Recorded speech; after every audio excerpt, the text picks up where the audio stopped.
Warning. Third warning, 49. I'm gonna go. This is a deadly marathon with no rest and no finish line, a walk of death. 50 contestants must keep walking at a constant speed of 3 miles per hour. The moment someone slows down or stops, soldiers immediately shoot them in the head on the spot. But what's even crueler is that everything must be done while walking, eating, drinking, sleeping, even relieving yourself.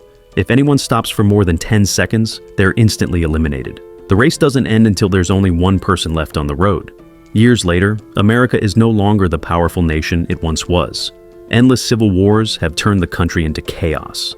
The economy collapsed, and society fell apart.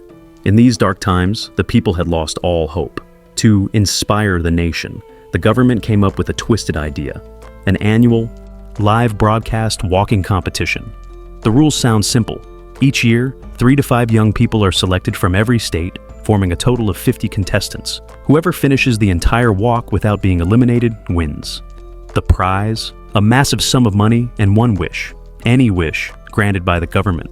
Because of this, the competition quickly became a national sensation. Thousands of desperate young people signed up, hoping to change their fate. But once they arrived at the venue, they realized the horrifying truth. This wasn't a game, it was a death march. Once it starts, there's no stopping. Quit midway, and you'll be shot dead. Even so, countless people still chose to participate. For the poor, this might be their only chance at a new life. Now, the Death March has become an annual spectacle, a major national event. This year, in the small town of Rocks, Texas, a young man named Raymond receives his invitation letter. According to the rules, anyone who wants to withdraw must do so at least 3 days before the race begins. But Raymond hides the letter until it's too late to back out. His mother, Ellie, panics when she finds out. She knows all too well how dangerous this race is. The chances of survival are slim to none. But Raymond is determined. He has a reason he must go. Helpless, Ellie drives him to the race's opening ceremony. On the way, she begs him to see someone who might help him withdraw, but Raymond refuses. If a contestant doesn't show up on time and hasn't officially withdrawn, they're considered eliminated and executed. With no choice, Ellie delivers her son to the starting point. Before they part, she holds Raymond's trembling hand, tears filling her eyes. During the check-in line, Raymond meets a black contestant named Peter. They quickly hit it off and shake hands. Soon, more contestants arrive. One cheerful guy even shares his cookies with everyone. As they talk, Raymond realizes they're all just ordinary people from poor backgrounds, people with nothing to lose. Though they smile and joke on the outside, inside everyone's sizing each other up, wondering who will live the longest. Suddenly, a Jeep drives up, and the atmosphere instantly tightens. Standing on top is Major Mac, the host and overseer of the Death March. He's the one in charge of watching and killing them. Once everyone's gathered, soldiers hand out gear, a numbered tag, and a smart wristwatch. The tag is their ID, the watch tracks speed and distance. Major Mac then reads the rules aloud. Contestants must walk continuously along the highway. No finish line, no rest. The organizers will provide food and water, but all eating, drinking, and bathroom needs must be done while walking. The speed must never drop below 3 miles per hour, 4.8 kilometers/h. If it does, the contestant receives a yellow card warning. They have 10 seconds to speed back up. Fail to do so, and they get another yellow card. 3 yellow cards mean immediate elimination, execution on the spot. However, if someone maintains the required speed for a full hour, 1 yellow card will be erased. Leaving the highway is forbidden. Step off the road, and you're instantly out. The race only ends when almost everyone is gone, when one walker remains. With that, the Death March begins. Everyone starts moving forward while armed soldiers follow close behind in vehicles. At first, everyone's full of energy, trying to find their rhythm. It feels almost easy. Raymond breaks the silence by chatting with Peter, and soon everyone's talking. Anything to ease the tension. One contestant jokes, "Keep your spirits up, the audience is watching us." Raymond looks around and spots a camera hidden inside a streetlight. Then he realizes, those cameras aren't for entertainment. They're there to capture the moment someone gets shot. Behind them, the armed soldiers followed closely, their rifles glinting in the sunlight. The moment the contestants noticed them, everyone immediately went silent. By the time they reached the 5-mile mark, no one had received a yellow card yet. Most of the participants had trained beforehand and knew how to conserve their energy. Just as everyone started betting on who would be the first to slip up, a sharp alarm suddenly blared. Contestant number 38, Jerry, had earned the first yellow card. Raymond was stunned. He knew Jerry. They had chatted before the race. Jerry looked strong and steady, not the type to falter this early. But Peter leaned over and whispered, "Jerry's smart. He's testing his limits early. Taking a warning now so he knows exactly how slow he can go." Before Raymond could respond, another guy stumbled. A small stone had gotten into his shoe, and instead of walking it off, he stopped to fix it. Everyone turned to look nervously as he crouched down. Then another contestant, Jimmy, shouted, "You idiot, are you trying to die?" But the man wasn't stupid. He was doing it on purpose. He wanted to trade 3 yellow cards for 30 seconds of rest.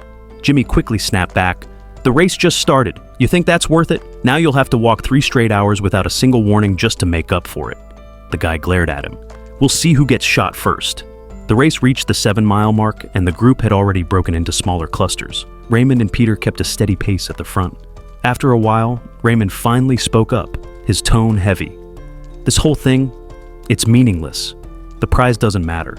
The government pushed people to the brink, then dangled this race as the only way out, and people ran straight into the trap, because since childhood, we were all told the death march was something honorable." Peter and the others didn't quite get what he meant yet. They only knew that speaking ill of the march could get you arrested. Soon, contestant number 49, Eric, joined in the conversation. He admitted he didn't join to win. He wanted to write a book about it afterward. The others laughed bitterly. "If you win, you get a fortune. If you lose, you die. Who's going to write a book then?" But before anyone could reply, a piercing alarm rang again. A young man named Corey had cramped up badly, falling below the minimum speed. 2 yellow cards in an instant. Raymond rushed to help, holding him up and guiding his breathing. But the moment Raymond let go, Corey's body gave out completely, collapsing onto the blazing asphalt. A single gunshot echoed through the air. The first contestant was dead. The reality of the game finally hit everyone. This was no show. This was real death. The race went on. By mile 17, things calmed slightly. Peter tried to lighten the mood again, joking with spectators by the roadside.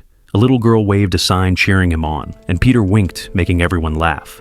But the laughter died instantly when the man in front, contestant number 1, suddenly turned pale, foamed at the mouth, and collapsed. Without hesitation, Major Mac raised his pistol and fired. The shot silenced the entire field. Later, the group crossed an open plain and reached a large dam. The breathtaking view briefly washed away the stench of death. Vicky, a blonde young man, managed to erase his 3 yellow cards after walking non-stop for 3 hours. But just when everyone thought they could relax a little, chaos broke out at the front. Vicky started taunting another contestant. Their argument escalated fast, and in the heat of it, the other man slipped and fell, unable to get back up. Another gunshot, another body left behind. Raymond and the others cursed Vicky angrily. Shocked and remorseful, Vicky slapped himself hard across the face. He hadn't meant to hurt anyone. It was just a stupid joke that turned fatal. The miles dragged on. By mile 35, one contestant suddenly clutched his stomach. Diarrhea. He couldn't hold it in, but the rules only allowed 10 seconds to adjust, nowhere near enough time.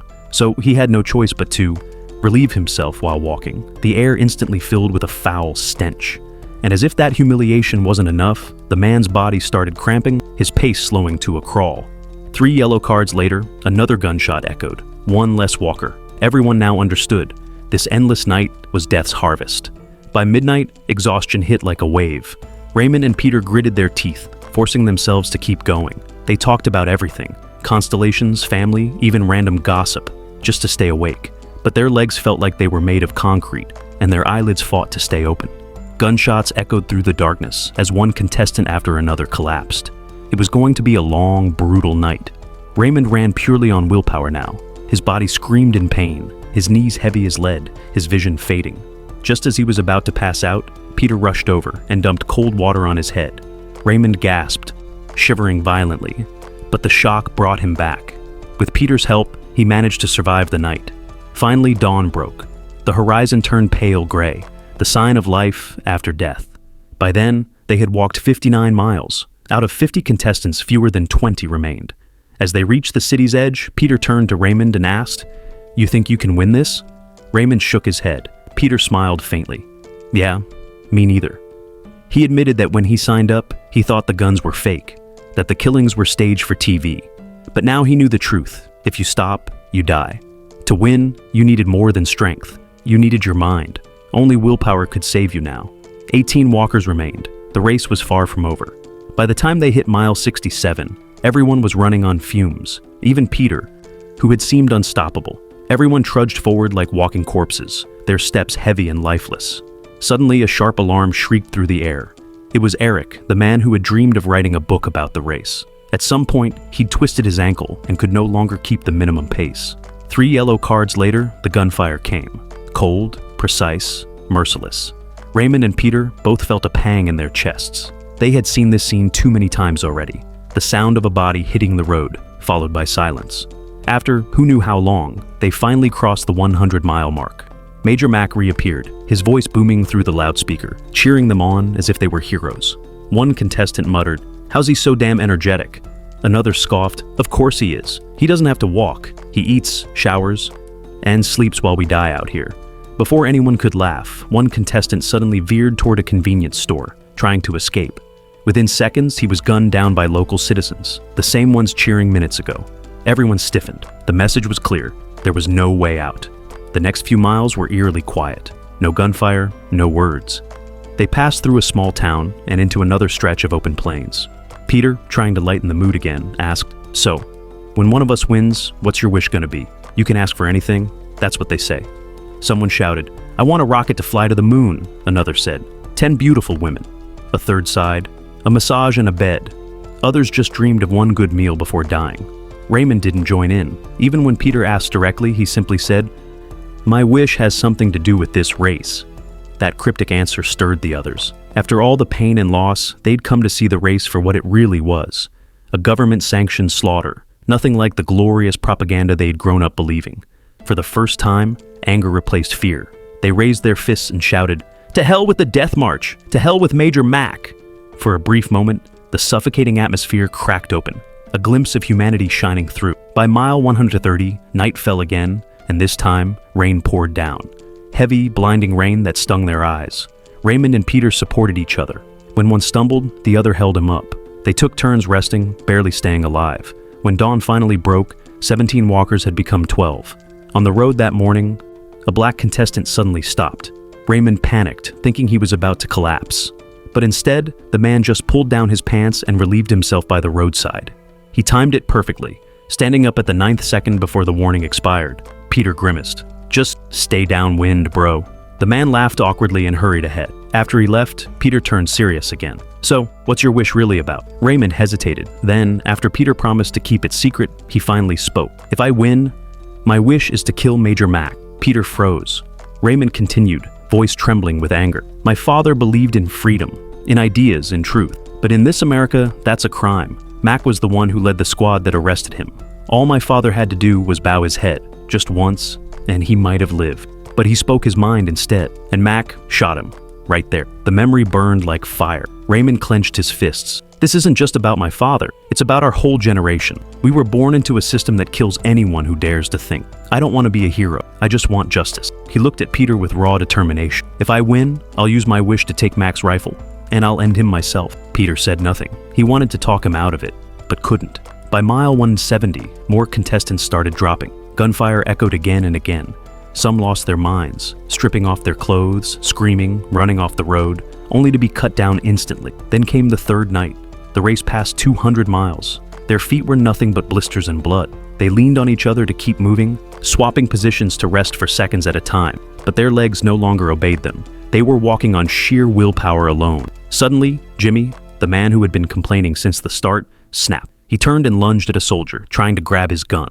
The soldier fired several shots, deliberately avoiding vital spots, a brutal warning to the rest. Don't even think about rebelling. Peter tried to drag Jimmy back up, but it was useless. Raymond pulled Peter away just in time, before both of them were shot. The next day, Peter told the others that Jimmy hadn't done it for glory. He did it because he just wanted to go home alive. Jimmy had been the only married man among them. Peter made everyone promise, whoever wins, no matter who it is, they must visit Jimmy's wife and tell her he fought to the end. Everyone nodded solemnly. Moments later, Vicky suddenly broke down. He screamed, ran to the roadside, and stopped dead still. A single shot ended his suffering. The silence afterward was heavier than ever. Time dragged on. The mileage ticked to 260 miles. Peter couldn't believe it. He was still walking. After another full day and night, only 5 survivors remained as they reached the edge of a city. Then Raymond froze. Among the crowd, he saw his mother. In that instant, all the exhaustion, pain, and fear melted into raw emotion. He forgot the rules, sprinting toward her, shouting apologies and regrets. His mother screamed, "Don't stop! Keep walking!" At the last second, Peter grabbed Raymond and pulled him back. saving him from instant execution. Breathing hard, Raymond muttered, "You were right, Peter. I'm just like my father, chasing ideals and hurting the ones who love me." Peter showed him the scar on his neck. "My parents died in the Civil War," he said quietly. "Since then, I've been walking alone." He had been an orphan since childhood. Later, a drunken uncle took him in, a violent man who beat him off. One night, that uncle died from alcohol poisoning, leaving 10-year-old Peter alone again. He wandered the streets, surviving with other abandoned children. They slept outdoors, scavenging leftovers to stay alive.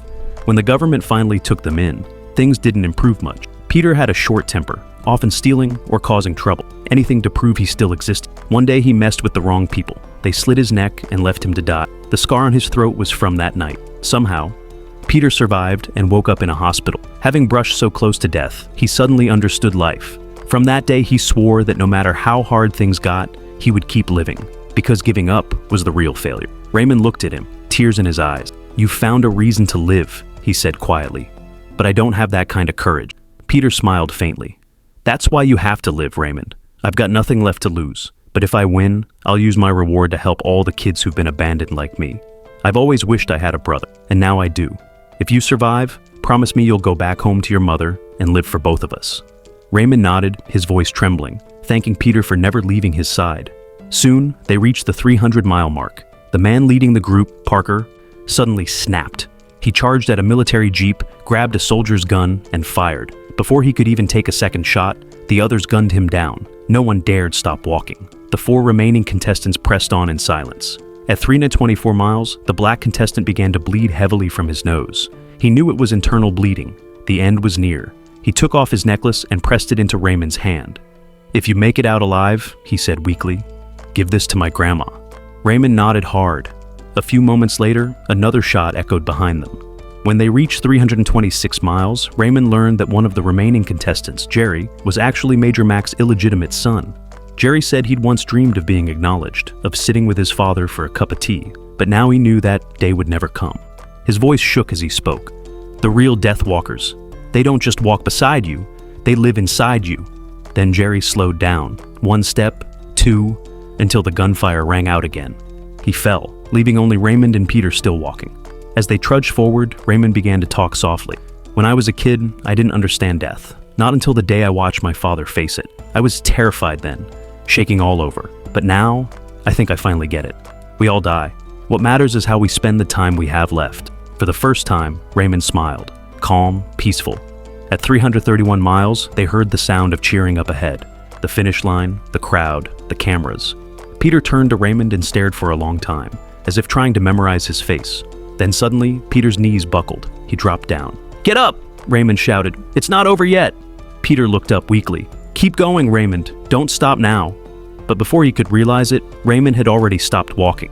Peter reached for him, but the soldiers grabbed him back, and the gunfire cracked again. Raymond fell to the ground. The crowd erupted in celebration. Major Mac walked over, wearing his fake smile. "Congratulations," he said coldly. "You're the winner. What do you wish for?" Peter stood still, his eyes empty, the sound of the national anthem echoing in his ears. "I want a carbine rifle," he said flatly. The major blinked, thinking he'd misheard. Peter repeated it, louder. When they handed him the gun, Peter took aim, right at the major. "Put that down," the major said with a nervous laugh. "The whole nation is watching. Say the word, and everything you want will be yours. Fame, money, power." Peter's voice cracked as tears filled his eyes. "This bullet is for Raymond." He pulled the trigger. The shot ripped through the silence, tearing away the mask of a nation built on lies.